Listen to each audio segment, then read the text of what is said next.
the Monday night lecture series for a while will recognize Dr. Gordon if you don't know him by name. This is a chance for you to find out. If there were a gold pin or plaque or an award given for someone who was extremely faithful in attending Monday night lectures, I think surely the first would go to Whitney Gordon. And you might recognize him because whenever the famous question was asked, is there anyone in the audience with a question? You could be sure it would be at least one question. And it was the one you always wanted to ask but didn't dare ask. And so we found out a lot of things by the graciousness of Dr. Whitney Gordon.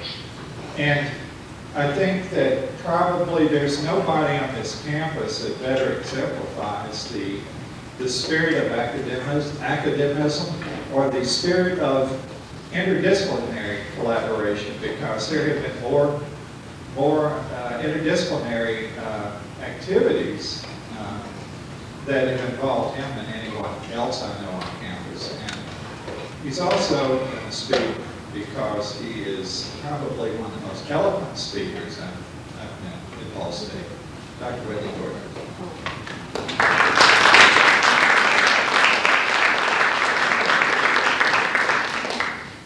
Thank you, Dan, and I will try not to demolish too much. My assignment this evening is to introduce the speaker, Professor or Director Peterson. But before I do, it was Dan's suggestion that I might mention the person behind all this. This is the annual Charles M. Satterfield Lecture, and I will take a moment to talk about Dean Satterfield, if I might. Dean Satterfield is a fellow of the American Institute of Architects. He's received the highest architectural honor the Danish government presents to anyone, and in Denmark that is a very high honor, of course. But I need to tell you something about the situation here, and it was Dan's suggestion that maybe some people don't know Dean Satterfield. Well, I would not be here this evening. You would probably not be here. This building would not be here if it weren't for Charles M. Satterfield. He came 30 years ago, kind of actually turned out the barefoot boy from the hills of North Carolina. And that's actually a great honor because this is America. He's in very good company. Thomas Jefferson apparently came out of a singularly undistinguished background and became probably the leading figure of the Enlightenment in the New World. I think, in fact, there's no doubt about it. Was seen as important in Europe. And that is part of the marvel of this society, and I think we see it in our Dean Emeritus. As a university freshman, Carolinas, he had the great good fortune to sit for Louis Kahn's lectures. Not only did Dean Satterfield absorb the lectures, I presume he passed the course, he also internalized the values, the elixirs of Louis Mumford, and carried those through his career here. And that adds, I think, a level of stature and depth concurrently that is truly extraordinary. And we were all blessed by it. In 1954, he had a Fulbright to Denmark. Again, where could we better if you're interested in design? And in a sense, I'm afraid he never came home. He came back physically, fortunately, but he never really left Denmark, and there would be no better place for someone who's concerned with design. He came to Ball State as a relatively young man to be dean in 1965. By the way, a number of us were relatively young then. And it was a different world for his coming. He headed up what was then a spanking new college. I mean, he was the beginning of it. And those of you who remember the old days remember the Navy Quonset huts, which were their first quarters. This had been, as you know, a major naval base for keeping the Japanese off the White River. He did an absolute dazzling job. I watched it. I had come earlier with my wife in 1958, and I watched this thing because it was truly dazzling. A term that's kind of gone out of use, it's now rather quaint even, but it's a good term. Institution building. Charles Satterfield was par excellence an institution builder. In fact, I suspect the provost and the president went crazy because he always outran them, outfoxed them, always got resources. I suspect some of the other deans resented it too, but he did it with such style, such panache, you had to love it. But they'd have to face the budget differences. He's a hugely gifted human being, articulate. He set a standard for the university because of this college that I don't think any other college ever matched. It was simply a cut above. I remember sitting on juries with him, student juries, and here's this poor junior, senior there, quaking but trying to look very calm, saying, well, no, I did this and I put that there, and I was thinking of this, and various faculty members, and I would be the sociologist on the jury, we try to think of this and that. Satterfield put us all in shape. He would start by saying, now look at the larger context. And suddenly it was global. Then he'd wind up gently but pointedly telling the student, I think you need another 2 feet behind those chairs. Now, how many people on architecture juries range so widely?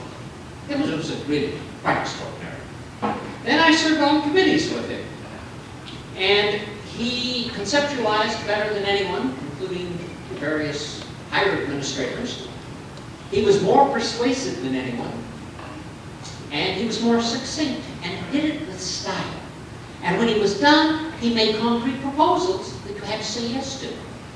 I mean, people love that, unless they're writing the check, because the check became the one he specified. Never failed. It was marvelous.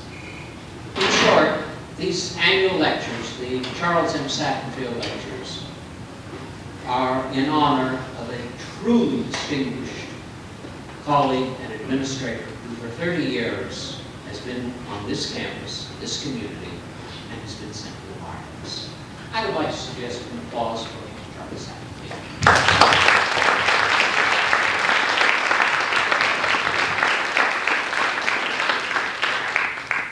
Now, I will switch, and it's my pleasure to introduce Professor Director Steen Peterson. He is from the Royal Academy of Fine Arts in Copenhagen. He was born in 1938. He earned his first degrees in Copenhagen at the Academy, and then came to Yale, over here, for a master's degree, and almost immediately afterwards, on a Ford Foundation grant, went to Bangkok.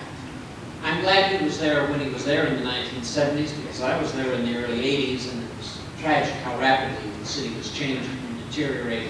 And I gather since I was there, it's really a disaster in terms of the kinds of things that made Bangkok such a wonderful place.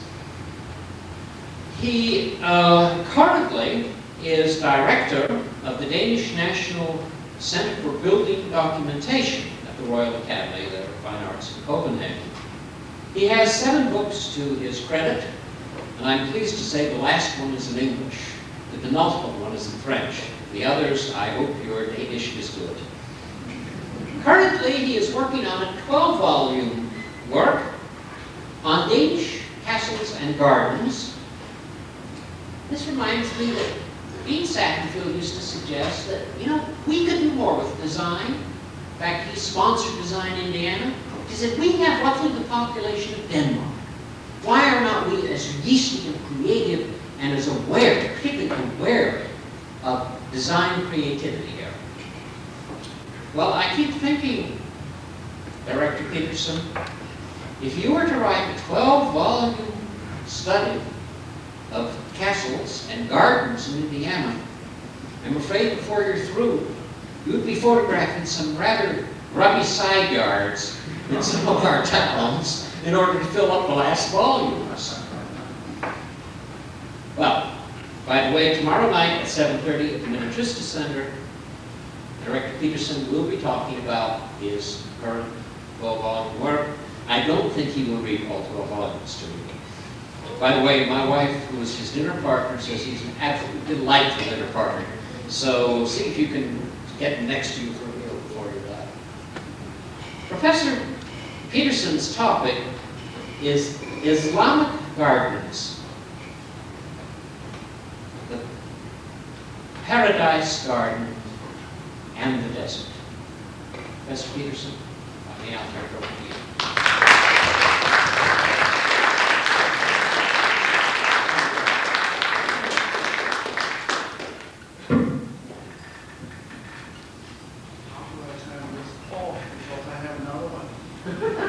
It's on the bottom. On the bottom.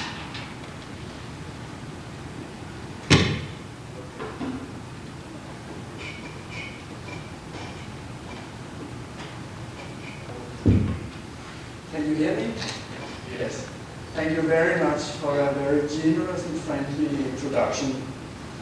And I think when I finish the job on the 12 volumes of the Danish castles, I think we should talk about another 12 volumes from Monty and Indiana. I would love to do it. In return, I'm going to bring you to the paradise gardens of the Islamic culture for about an hour or so. Please, could you give me the first picture? How do I turn off the light? Oh, good. Everything's here. I'm fascinated by this garden art because it reflects so much in the Christian culture. Because the Muslims, they actually didn't invent the dream of paradise themselves. They took bits from the Jews and pieces from the Persians, some details from the Indians, and then they put it all together to one of the most beautiful garden arts. That is interesting because unlike Europeans and Americans, they didn't sap from one style to the next style, generation after generation. No, they were very faithful to this dream of paradise and the same concept, and followed it from the death of the Prophet Muhammad around year 600 until the last century. And those two pictures here, slides, reflects this dream and this continuation in the culture. The picture at the left is from Samarra, one of the first mosques the Muslims built after the death of the Prophet. And inside you find some beautiful mosaics depicting the paradise. And they are very Persian in the way, in the technique they are using. And to your right, 700 years later, you have the Taj Mahal, which is actually the culmination of this paradise dream. But both buildings are expressing exactly the same idea. It's just a little bit more refined, or much more refined, in Taj Mahal in India. But I will return to Taj Mahal later on. And please give me the next slide. You have to understand this unique garden art as a contrast to the merciless climate of the desert. The picture to the left is from Algeria, where you can see how they put withered palm sticks down in the sand in order to protect the date palms. It's the same technique we are using. I think we are using it too in Indiana, when you put the snow fences up in order to protect the fields from the snow and the wind. And this is the same technique they are using. And another thing that is going through the concept and the gardens, that's the cross motif, the cruciform garden. And that was an idea they took from the Persians, and we don't know from where it comes. It's probably 3,000 or 4,000 years old. We find it in China, we find it in India, we find it in Persia, and you too in Mexico have the cruciform motive. But somehow I think it is a reflection of the human body and the way the sun rises in the morning and settles in the evening. And this cruciform motive, the Muslims took and turned it into an irrigation system, where you always, in the center of the cross, find the spring of life. And then you have the 4 rivers with water, milk, honey, and wine that is described over and over again in the Quran. And the Quran promises, if you believe in God, and if you live a decent life, the Quran promises more than 120 quotations in the Quran. They describe in a hypnotizing language the life in the paradise, with the sumptuousness and the beautiful girls and the wines and the jewels, and you find everything in this paradise described in the Quran. Next. And in the cities then you find this cruciform garden in the courtyard gardens. And there in the left picture you once again see such a garden in North Africa, in the Moroccan city of Marrakesh, where you have the spring of life in the middle, and then you have the 4 pathways, the cross motive, where they have the fishbone pattern in glazed tiles that sort of tells you about all the water that there is in paradise. And then the water is led out into the 4 beds, and you can see on my drawing at the right, you can see here in the middle the spring of life, and then you have the 4 rivers with honey, wine, milk, and water. And it's a 3-dimensional concept. You have the connection to God up there, and then you have the connection to hell down here, and then at the end of the 4 rivers you have shadow, you have niches with shadow, or in the bigger gardens that are surrounded by walls, you have the gatehouses here. And this is the concept you see in this garden here. You have the cross, and up here you have the connection to the cosmological motives with star patterns in the ceiling that are reflected down in the water here. And then you have the niches where you can always sit in shadow and enjoy the garden. Next. But many or most of the gardens has disappeared, unfortunately.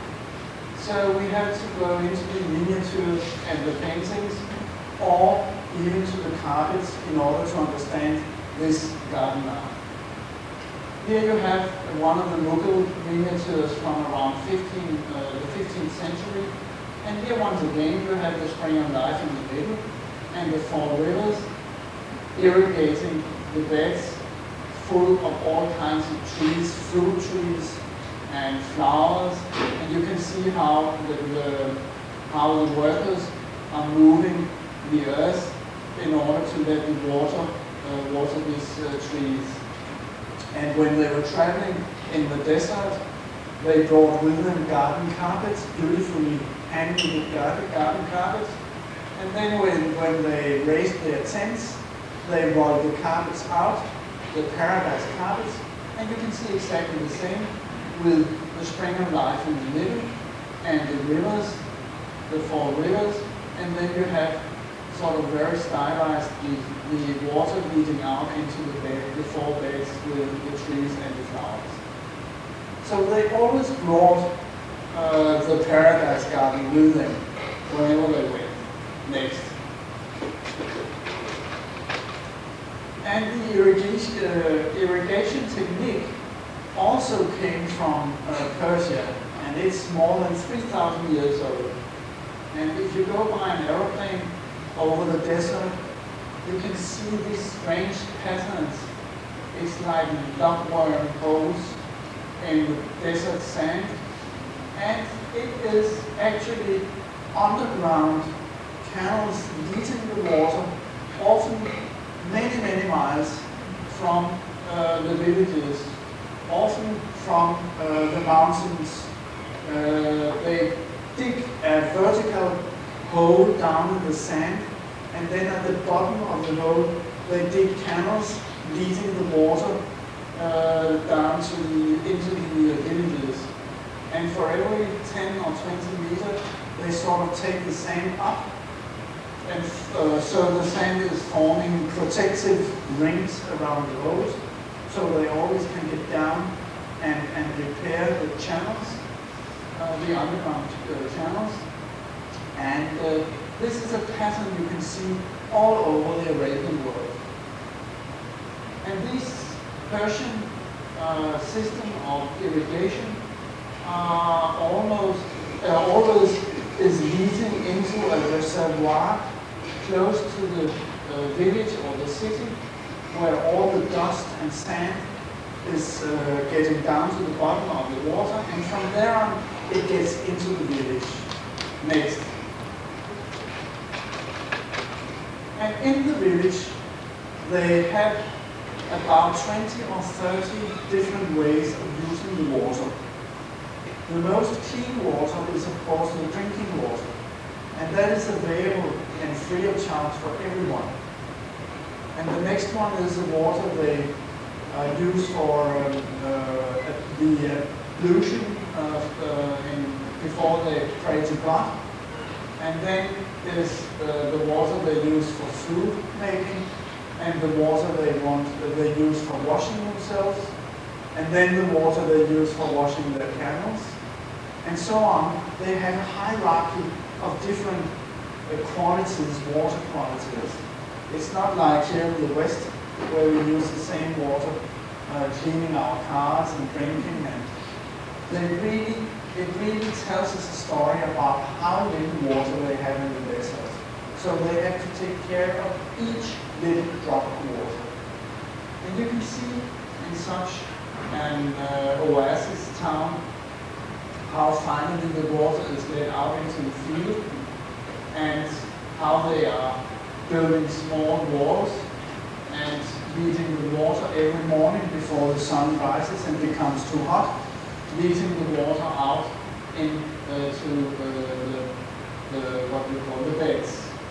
And the same principle they use in the towns, in the palaces. The picture at your right is from the Port line in Alhambra in Granada, Spain. And there you can see it is exactly the same principle, but here it is expressed in marble. And they had poets who wrote on the walls that you couldn't see if it was the water or the marble that moved.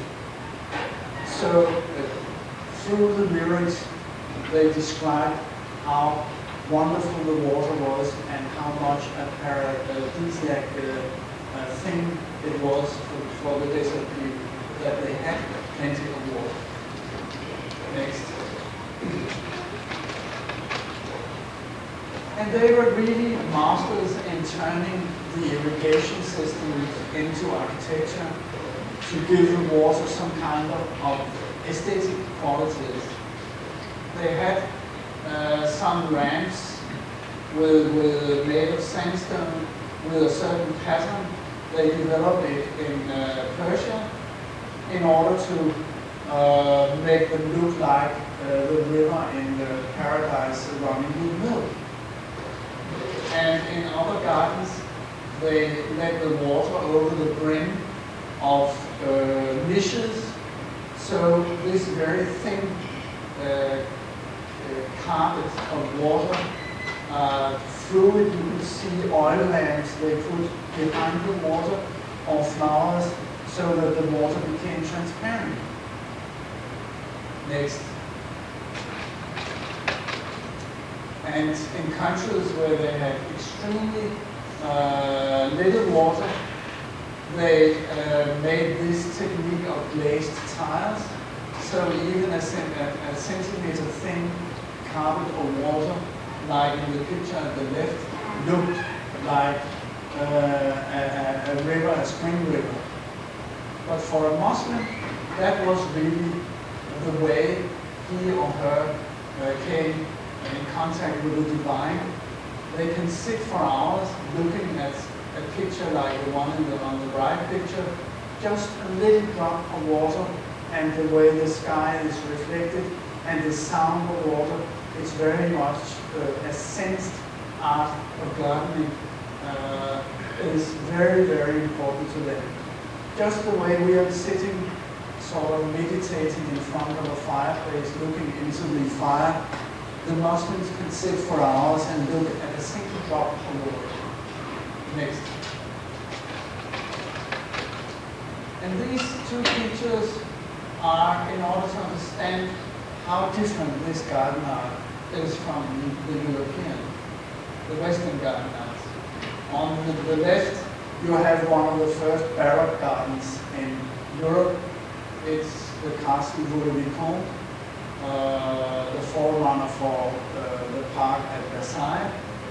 And you can see how you, from the building, the main building, sort of grasp the whole perspective, the whole garden room at one glance.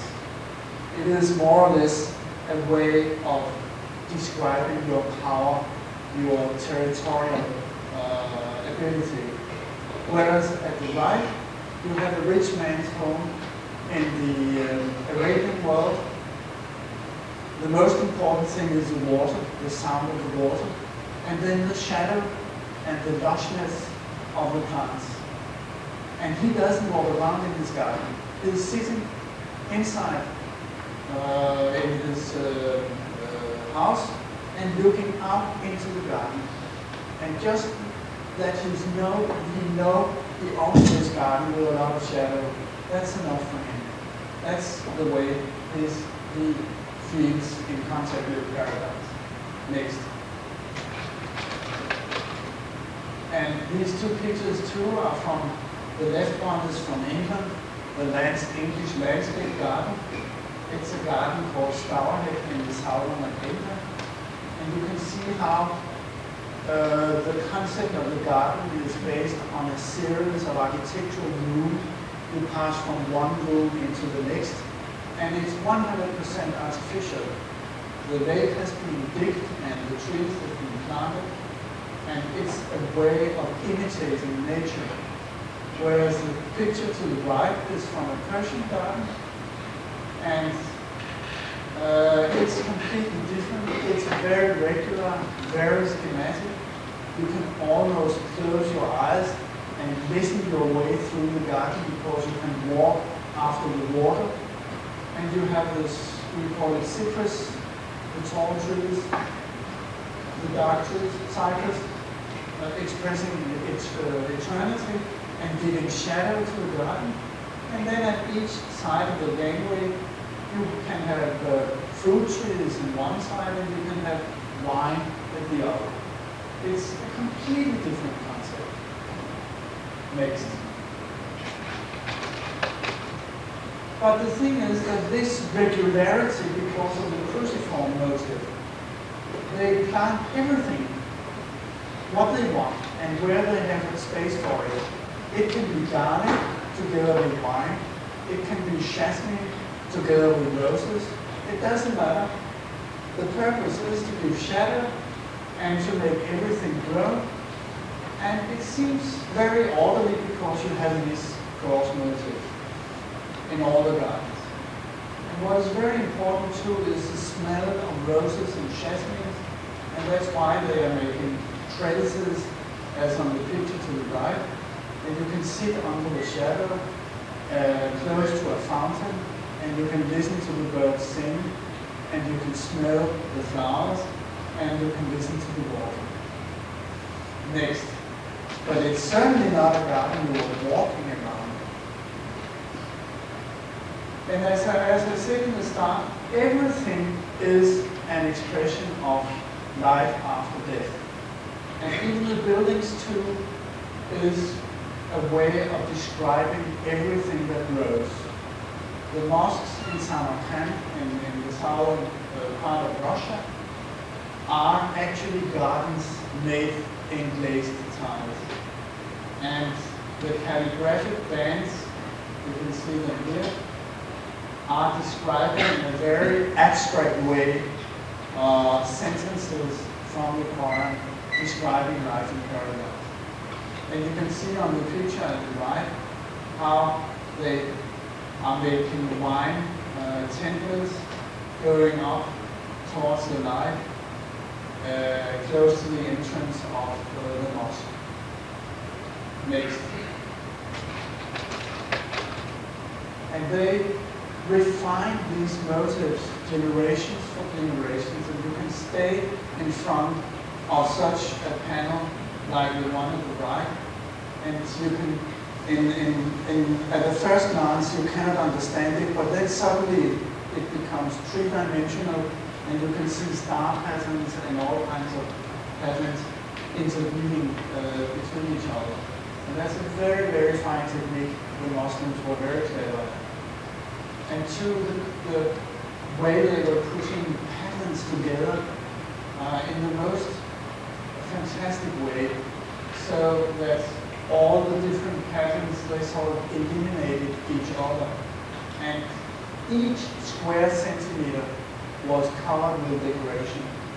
The decoration doesn't express anything about the construction of the building, but it's simply they cover every surface with some kind of pattern. Next. And when you made your long journeys in the desert, and when you came to one of the big cities, you immediately knew where you had to go and pray to God. This is from Isfahan in Persia, and the cupola of the center of the biggest mosque in Isfahan is a picture of the lushness in paradise. They too have a technique that is quite fascinating. It is the so-called Mukhana technique, a way that you have to go from the wall into the ceiling. And it's a beautiful technique that the Muslims refine, cover them with gold leaf or with glazed tiles. And two, it describes some kind of a transition area from inside to outside. Next. And you have to, in order to understand this garden art too, that the cities, they were very, very dusty and very busy and very noisy. And when they, after weeks' journey in the desert, came into the bazaars, they had to sell their things very quickly and buy another things. And it was a very stressing way of life. And then when you went into the individual dwellings of the city, all the rooms turned out into the paradise garden in the middle. And in winter times, when there were no leaves on the trees, you could see the pattern on the floor describing the flowers in summertime. But they were sitting in the shadow inside the rooms and looking out at the fountains and out in the garden. And you have this absolute contrast between the busy, noisy life and this tranquility inside the houses. Next. The architecture of Islam is an introvert architecture. It's an architecture that turns it back to the outside world. And here you have such a typical mosque from North Africa. You can see the outside walls are very barren, but then when you come into the buildings, they open up in a very refined, beautiful, and detailed way. Next.